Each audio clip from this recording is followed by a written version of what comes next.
Good morning. My name is Brian Weber. I'm with the YMCA, and on behalf of Jim Comerford, our President and CEO, welcome to the Les Chater Family YMCA. Jim is out of town today and couldn't be with us. We're accustomed to hosting announcements like this up at our Flamborough Y, the Y that we often call the Y that Ted built. But today we're here at the Les Chater YMCA, and I thought in 30 seconds I could tell you who Les Chater was. Les lived to be 97 years of age. He was a member of the YMCA for 87 of those years. He was a swimmer, and one day he and I did the math and figured out how much he swam, and we figured he circumnavigated the world, 25,000 miles of swimming. He was a survivor of the prisoner of war experience in Japan during the Second World War, went on to a great career here in Hamilton. And he actually said in his published memoirs that his early training at the Y as a young person was what helped him survive his POW experience. And so, as you would imagine, he was very generous to us, and we asked if we could put his name on a Y, and he said, I had one reservation: putting my name on a YMCA that has a library attached to it gives me pause. What if they mispronounce my name, Les Chater? He would like that I'm retelling that joke. But anyway, a very big YMCA story, almost as big as Ted's story at the Y. And so Ted, welcome back to the Y, and come on up.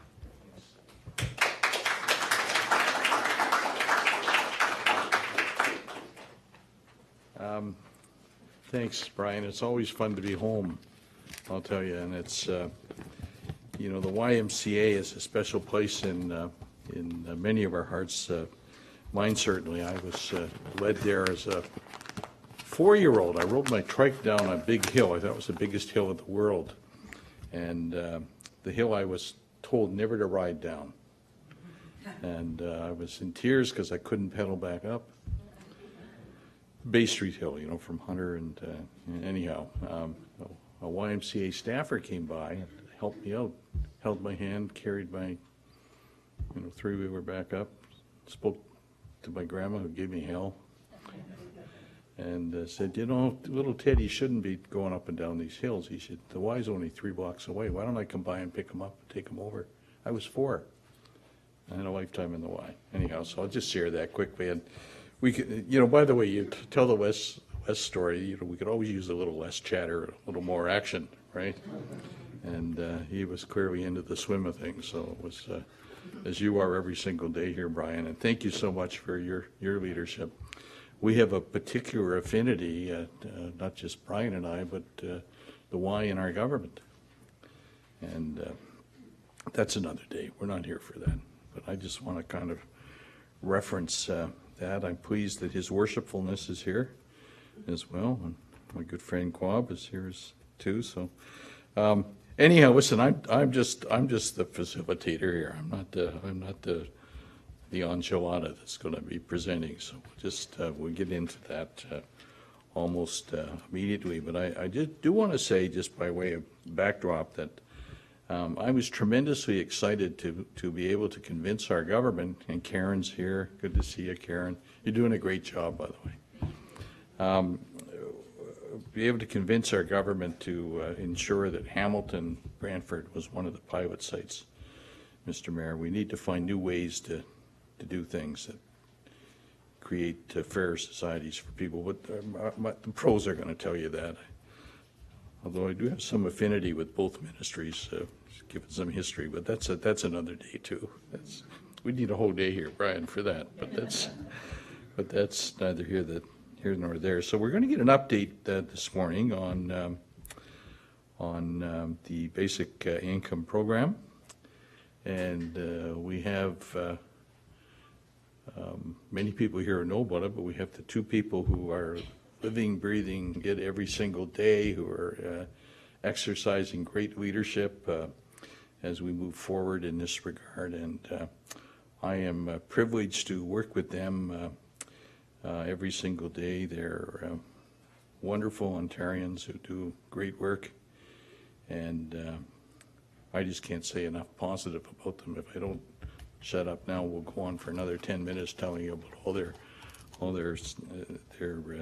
talents, but you don't want to hear that. First of all, Brian, thanks again for welcoming us, as you so frequently have done, and this is beautiful. This is a beautiful, with the hub concept with the library and other things that are going on. Is just everything that we need in communities. Right, Judy? My counselor, Judy Partridge, by the way. And anyhow, so I'm pleased to introduce Minister Peter Vilchin. Peter is the Minister of Housing and responsible for poverty reduction. Now, that's an awesome task, and he does it with his awesomeness. So, Peter, come and share a few words with us, and then you'll take it from there, I understand. Welcome, sir. Thank you, Ted. Good morning, everybody. Mayor Eisenberger, Councillor Partridge, ladies and gentlemen. It is always a pleasure to be in Hamilton. The mayor and I have often spoken, and I've told him, despite I'm from Toronto, actually Hamilton is kind of my favorite city in Ontario. It's a great city, and it's going to be greater with each passing year. And thank you to Ted McMeekin. I'm actually kind of an old politician because next year I'll be 24 years since I was first elected.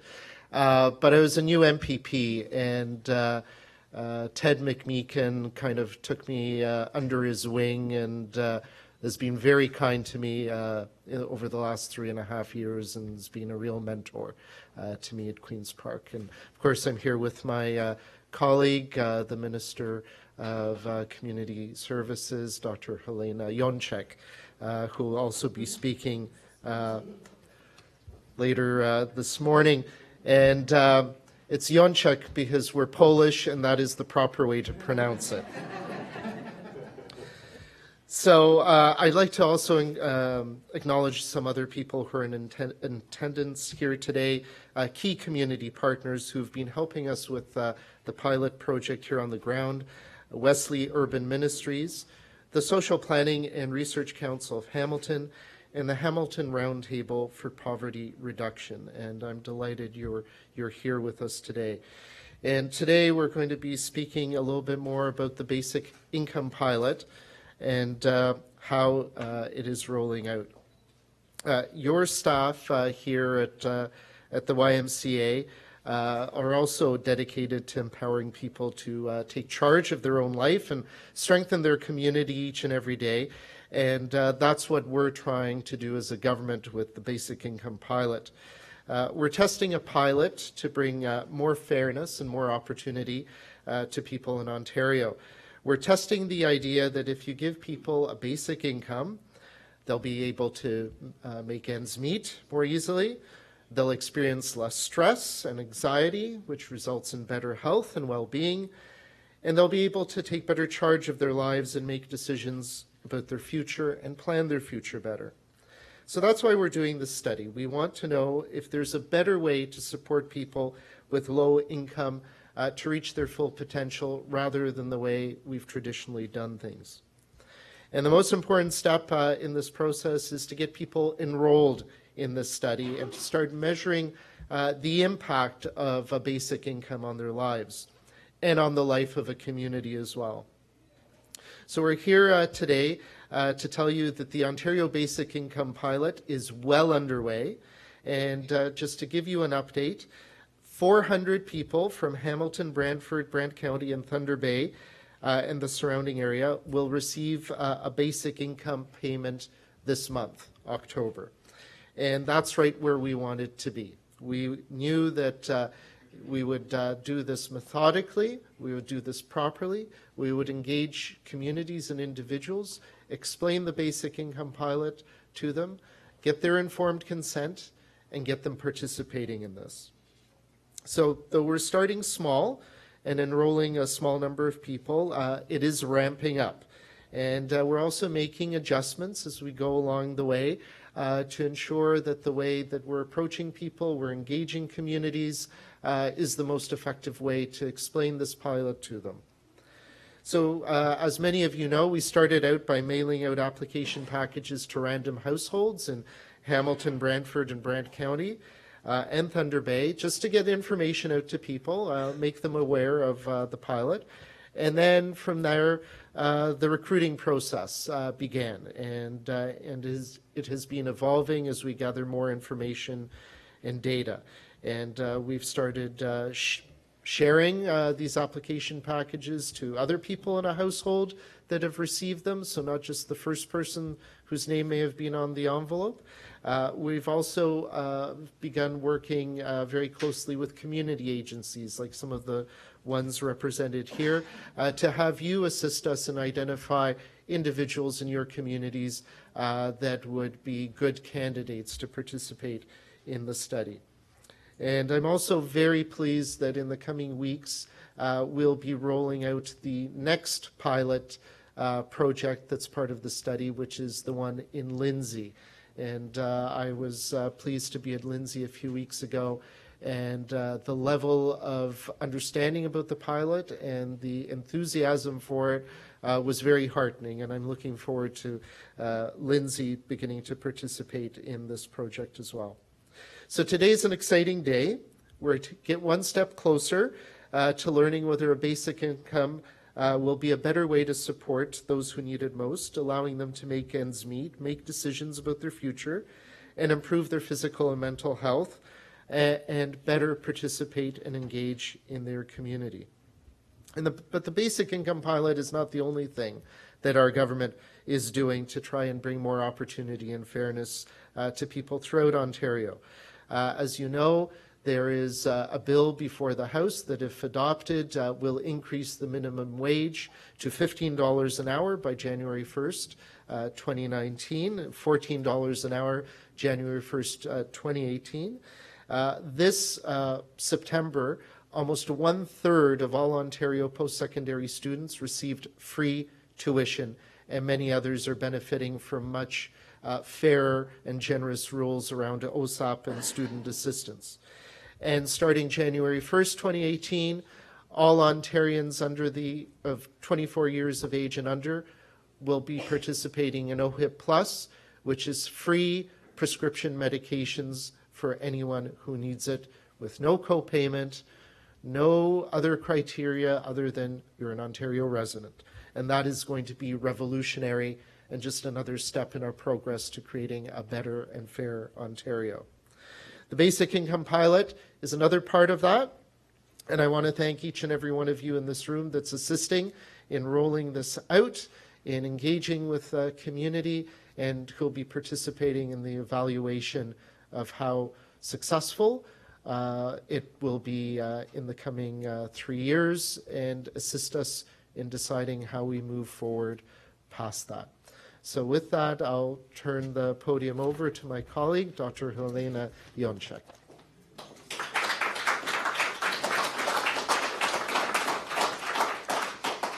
Well, thank you so much, Peter. And first of all, thank you to Brian for hosting us here at the YMCA. And I'll have you know, the first question I asked as I came through the door was, how do I pronounce Les Chater? So it's interesting to hear that story from you.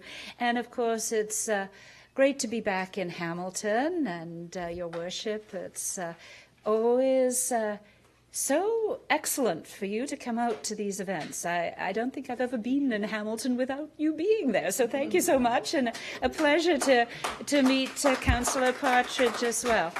And of course, my predecessor in this particular portfolio, the Ministry of Community and Social Services, the one and only Ted McMeekin. And as Peter has said, has been kind of a father figure for many of us in the legislature, and great that you're here today Ted, as well. And just to say to so many of you who came today, who I know are our partners in trying to help the most vulnerable in our society, because we rely so much on your good works in the community. I was never elected at the municipal level, but I was the medical officer of health for the wonderful region of York for nearly 20 years, so I was an employee of a municipality.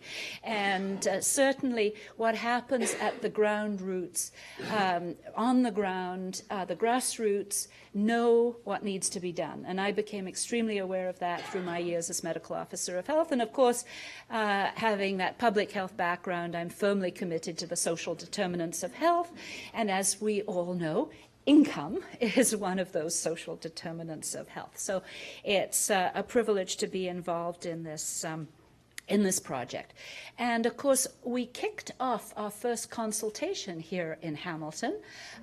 Ted, you were there, because of course we wanted to hear how people were feeling about the concept of a basic income pilot, and we got excellent feedback, and that's informed our design of the project and the way that we've been moving forward.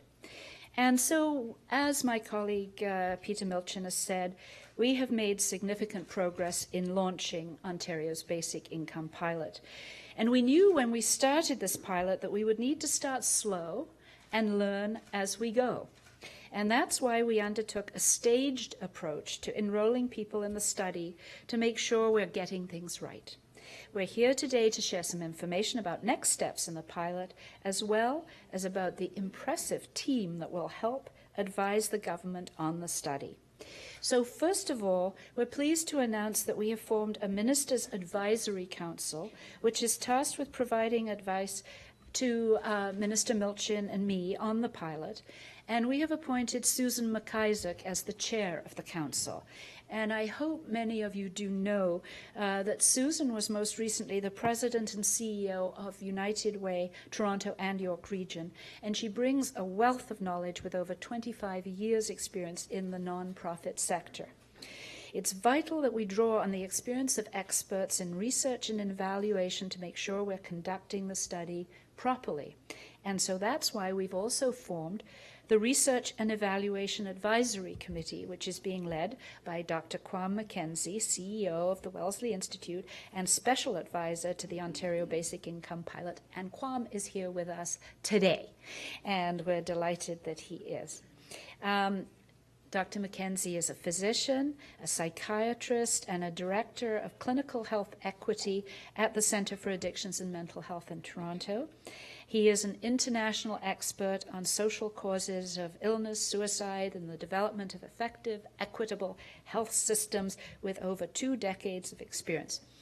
And he is an active, funded researcher of social, community, and clinical and policy issues with nearly 200 academic publications. And if you ever want to have a discussion on epidemiological proof of causation, he's your guy. I have a master's in epidemiology, and we've had a few chats on that. So thank you so much, Quam, and thank you for being here today. And I'm also pleased to announce that we have selected a third-party consortium to lead the evaluation of the pilot. And we followed a competitive procurement process and have now selected a team of researchers led by St. Michael's Hospital in Toronto and McMaster University, obviously here in Hamilton, as the evaluator of the study.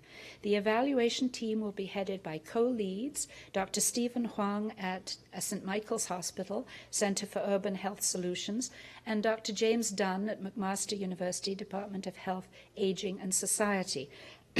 Dr. Dunn is an international leader in the fields of social epidemiology and health geography, and one of Canada's foremost experts in urban health inequalities. And I'm not sure if Dr. Dunn was able... Oh, excellent. Thank you so much for being here with us, Dr. Dunn. Dr. Stephen Huang is recognized internationally for his research in the field of homelessness, housing, and health, and for his expertise in randomized controlled trials.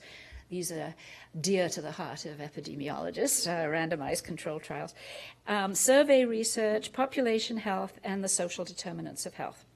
So this evaluation team will finalize the design of the study, gather data and information from participants, and analyze and report back on the impacts of a basic income. So I'm confident that with the team we've put in place, the pilot is being run with the most ethical and highest research and evaluation standards. So I'd like to thank everyone who has helped to get us to here today, and who I know will continue to support us as we move the pilot forward. Thank you so much.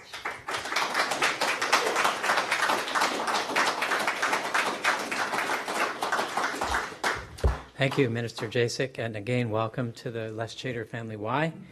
Minister Milchin, I believe the next step is for the two ministers to take questions from media initially, and then we would open it up to others thereafter. So I would ask the ministers to come back forward.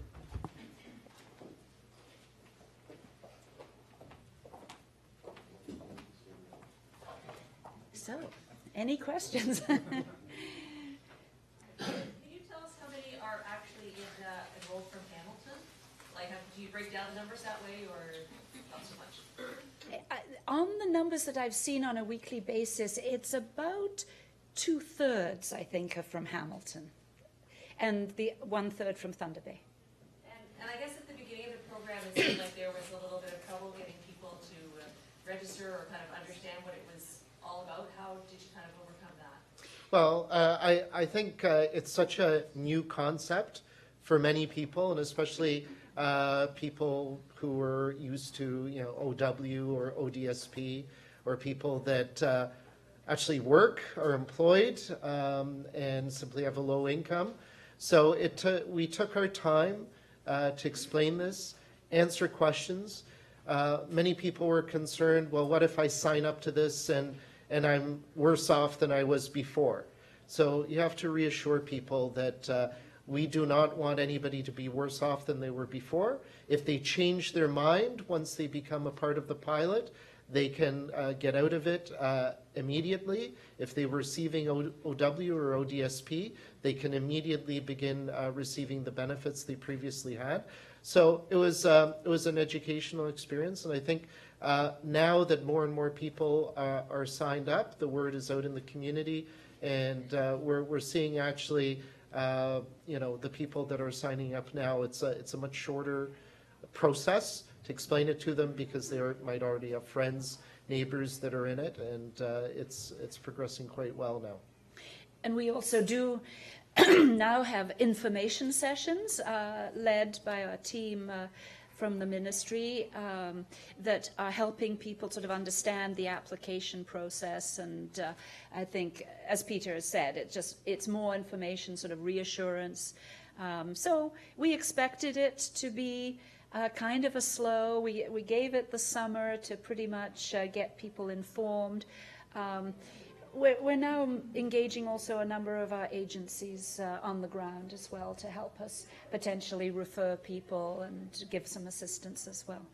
I thought one interesting stat, just as Peter was talking, is 1/3 of those who have successfully been enrolled are on social assistance. That means 2/3 are actually the working poor. So, and that is much what we expected as well.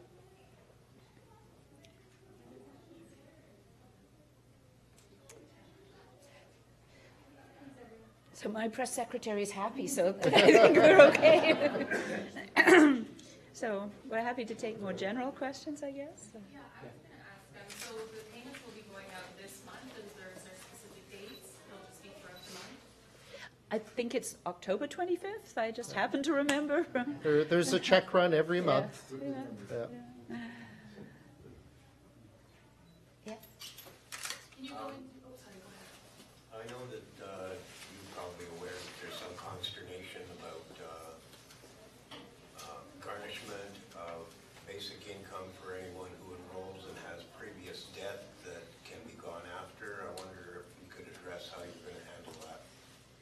So we are looking at what we can do about that. The difficulty is this is a pilot project. It's not established by law that this is an income support program, so it doesn't have the same protections against garnishment that OW, DSP, and other programs have. Our lawyers are looking into it as to what we can do, but we also want to be very clear with people as they're going through the process of thinking of signing up, of explaining the pros, the cons, and so an individual can make their own decision about whether this is for them. So that is part of the application process, they're being informed that this is a particular Yes. problem?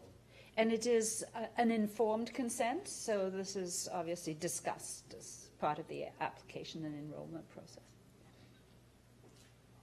Is it still a random pick, or can you actually apply for it? It's sort of, well, Karen, honestly, why don't you give us the absolute clearest answer on that? We'll try and do that. We are still doing mail-outs. It is a smaller package that's mailed out, so there is some randomization in terms of that mail-out from the beginning. We don't do as many of those, but as we're working on the ground with our agencies, folks there are just referring, as the minister said, people in to us, and we do in-person sessions at selected areas in the cities, and more and more of those will happen. So it's kind of a mix. So how would somebody apply then? Well, first of all, they can actually wait for an envelope. Obviously, they can call our office. So we do have Apply BI. So there is a website that people could go to. They can give us a call at the 1-800 number, or they could be referred if they're part of an agency that they regularly go to. That agency may be one of our network agencies that will refer them. And going forward, there'll be more public information about these sessions, so people can just come in. Okay. Thanks, everybody. I was just going to suggest, we have Mayor Eisenberger here with us as he's been introduced, and maybe he wants to share a perspective on this program as well.